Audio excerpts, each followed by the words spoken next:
Thank you for joining us, and we continue to celebrate exciting women and women who have motivating and uplifting stories. I am joined by a queen who is doing exceptionally well, and I will tell you that when you talk about A-Girl collections and one of the leading clothing shops, then it definitely has to be Abigail. And so joining us today, Abigail Chiviya is here. How are you doing? I'm good. Thank you so much for having me. Do you know that I think it's been years. It's been years. And from the time that I first met you, to where you are now, I've got to say that you have an extraordinary story. So Thank now you we so talk about much. A-Girl and we celebrate A-Girl. But you started off from somewhere. Tell us about Abigail. Wow, it's been quite a journey. I remember when I started off selling clothes, it was actually from my plastic bag at university. I studied the finance and banking at the University of Zimbabwe. And during my attachment, there was a lady who was selling men's clothes on the side at work. I was working in a bank. And then I was like, you know what? I could also get some side income. Maybe so that I don't become your competitor. Can I sell ladies' clothes since you sell men's clothes? Then you can teach me how these things are done. So that's when I started to go with her to South Africa by bus, and then she would just show me the ropes where she buys everything else that she buys. So when I went back to university for my final years, I was honestly scared I would not graduate because now I was so concerned about just selling my room at Swinton Hostel at the UZ. It was now a mini boutique, and people would just come and pick one or two items. I would make a few losses here and there. I didn't know much about business, but I was really, really into entrepreneurship. So that's when I started. So fast forward after graduation, I wanted to be the graduate, to be formally employed, to be working in a bank with an aircon nearby, by the till counting dollars all the time. So I went back to work. I was working in the credit department for a while, but I was just still selling clothes on the side. I had a small flea market. So now you had moved from that paper bag to a Yes, flea market. to a flea market. So I was just doing that and still employed. So, it's difficult running a business, especially starting off as a sole trader and you're not present. So I wasn't there. I was trying to become a star in the corporate world. I was studying programs to complement my degree because I had done finance and banking. So I was doing credit management, risk management. I was studying marketing. I wanted to be a star in the corporate world, but I also wanted to be a star in the business world. So that was difficult. I ended up getting fired for not getting results at work. So that's when I like the fact that you laugh about it. Now, I I got fired. I laugh about it now because it's not a laughing matter. But I did not tell anybody during the time. I did not even No tell one my at all mom. knew. I could not because people knew me as a star. From the word A-Girl, the name I got it because I used to get a lot of A's. So this girl said, you know what, you're an A-Girl. You're always getting A's. You're getting awards. You're doing this. So you're a star. So that's how I got the name A-Girl. But So, hold on. I know something else about yes. A-Girl. Yes. Right now we're talking about Abigail after the success. And I'll Yes. tell you that success is from graduating and now starting to position yourself in the corporate world. Correct. Do you come from a privileged background? How did it all start? No, I do not. I come from a background where I had parents that would work to make it work for me. I remember waking up at 1 a.m. watching my mom make clothes for a living so that she can pay for my school fees. So we also all don't come from a place of privilege. So I did not want to let anybody down. I couldn't tell them I got fired. And everybody else looking at a small flea market, you understand, and you're a graduate. So no one would understand. You understand? Even when I was going to South Africa with this lady, I remember my mom constantly asking me, are you lacking anything? Am I not sending you money for pocket money or whatever you want at university? Why are you working so hard? Why are you in the bus for 24 hours going to South Africa to buy goods and sell? So it was just a passion. So when I went to that flea market, Nikki, I remember going there, I would see clothes that were not even mine, that were on the table. Because, you know, when you employ someone and you don't monitor them, you don't have systems, there is no way. They were just doing whatever they were doing. So hence I was making all these losses. So for many years I was making a loss because I was also not present. I was trying to chase two birds at the same time. So when I got fired, it was a wake-up call. I was like, you know what? Maybe let me pick a better and tell myself I'm going to be a star in the business world. Let me concentrate on this. I tell you, it was one of the most difficult decisions that I had to make in my life. I remember one time we had a group at university with the fellow people that we were at school with. Yeah. They would send pictures. They're working at Zimra. They were working at CBZ. Flashing. It's looking nice. Good. The offices are looking good. And I was now at the flea market. And I'm just seated there. I'm trying to understand. I have people in the flea market. You know, a flea market in a mall, it's open space. And I wanted to have a strategy meeting with my employee then. I wanted her to record minutes of our meeting. I wanted us to take note of the records of our clients. At the flea market? At the flea market, because now I was fired, I was concentrating on the flea market. So I wanted to implement everything I've learned, the strategies that I was learning at university, everything. I wanted to implement it at the flea market. And people would laugh at me. I remember people laughing at me and saying, hi, Itevoye graduating. A meeting, one staff meeting. They would mock me because it was funny, but you know, I was obsessed with succeeding. So I wanted to go back home with a story. I wanted to tell people that, you know what, this is now what I'm doing. I didn't want people to throw a pity party on me. So I couldn't tell them I'm fired and I'm at a flea market. But I wanted to make sure that flea market grows, you understand? So I worked really hard. I started selling pre-loved clothes. I would get them at Copacabana. If you would find me, this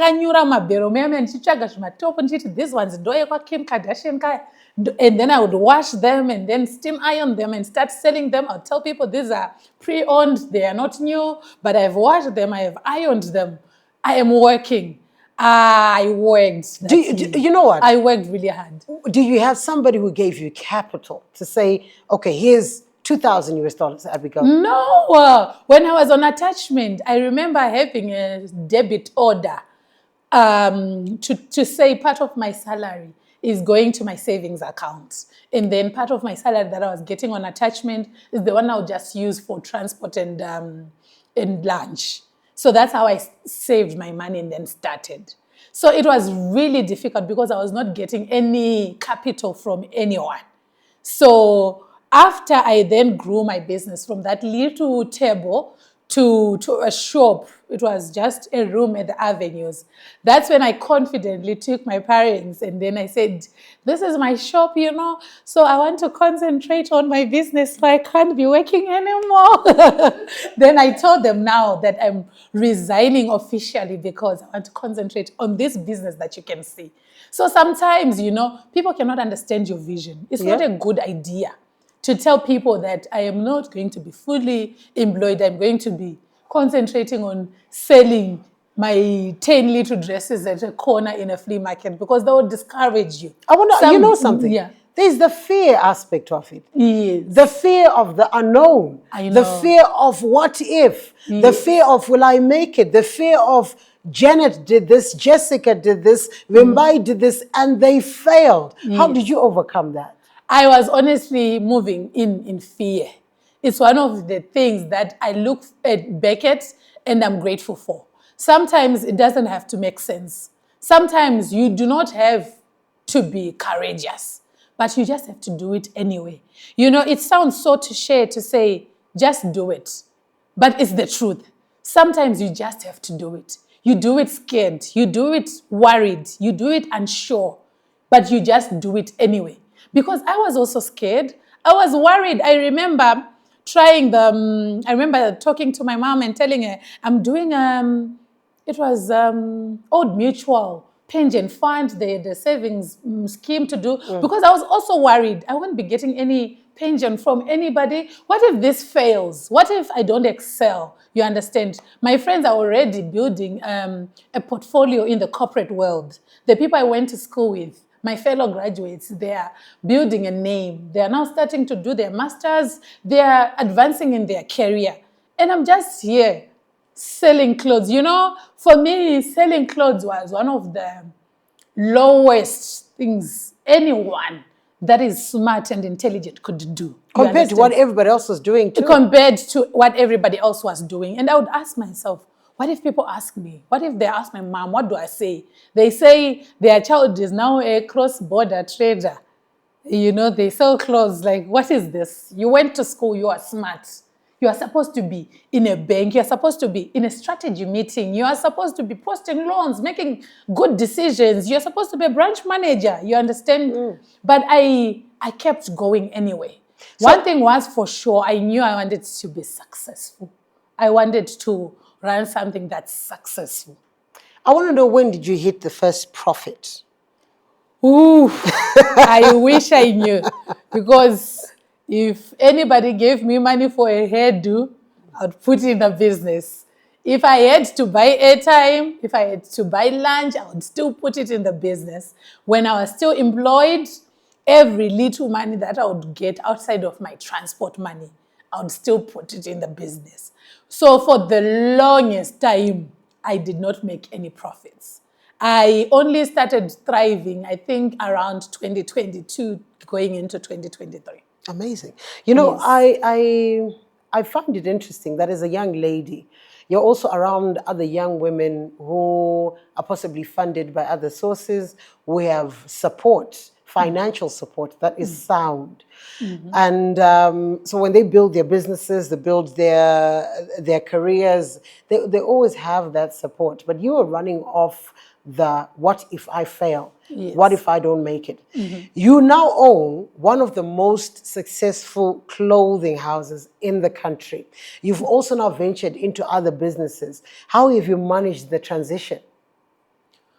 Wow, it was difficult. For starters, because I had grown this baby, I am attached to this baby. So even trying to grow my clothing business, for so long I would try and open 2 branches and then end up closing the other one. Because where I'm not present at, I feel like things could have been done differently. I need to be here. I need to see. If Nikki is coming to shop, I need to see what you're recommending, Nikki. I am putting my heart out to what I'm doing. So, you know, having to delegate someone, it takes a lot of trust. It takes a lot of faith, you know. But like I told you, I go in anyway. I trust the belief of what I want to achieve. So I go in anyway, in faith that this would be a success. Your greatest disappointment in business? I have. Tell us one that got you sitting down and saying, what happened here? Okay, so like I told you, during my time when I was confused if I wanted to be a corporate girly or a business girly, an entrepreneur girly, I studied risk management. So as a person who studied risk management, you know there are things you can't do. Like maybe borrow someone money and then you don't know where they are staying, you don't know their sources of income. In any case, if they don't pay you, you don't know where to find them. So I've worked for a bank before. I was in credit department. We're responsible for giving people loans and chasing after those that don't pay. But in my business, there was a time I was stuck. I had winter stocks. I had overstocked for winter. So the previous year, it was so cold. So we sold out on our coats, on our fair, on our polo necks. So you know what? I was like, you know what? Let me be as prepared as I can be. This following year, I want to be prepared. So I stocked up, Nikki, for winter coats and everything. And that year, it was so hot in June. So I did not make any sales. So because I was desperate for sales, I was looking at all these coats and winter jackets and they were not selling. There was a lady who was a good client of mine. She came shopping. She wanted to shop for a lot of other people for her company. And then she said, I don't have money on me now, but can I pay you much later? And then because I was desperate, I usually don't just give people anything on credit. I am a risk manager and I'm more on the risk averse side. But because I was saying, you know what, I'm stuck anyway. I have these winter coats. Let me just give them on credit. That way I get to let go of the stocks and then I'll get my money. I was actually encouraging this person to get more things. Okay. Even the people that she was bringing in to say, you know what, this person from my company is going to come and get clothes on credit, winter jackets and everything. I kept telling them, take more, take more, take more, because I wanted to get rid of my stocks.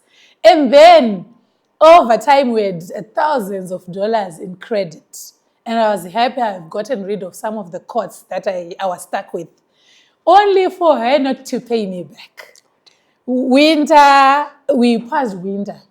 We reached another winter for the following year, and she still did not pay me back. So up to date, she still has not paid me back. So I'm looking at myself and I'm like, you know what? I was too desperate. But the course that she did not buy that year, the following year, I sold the remaining course. And then the following year, I'm doing business, but she still has not paid me money up to date. So had I not been too desperate for a sale, I would not have lost these thousands of dollars that I've lost, you see.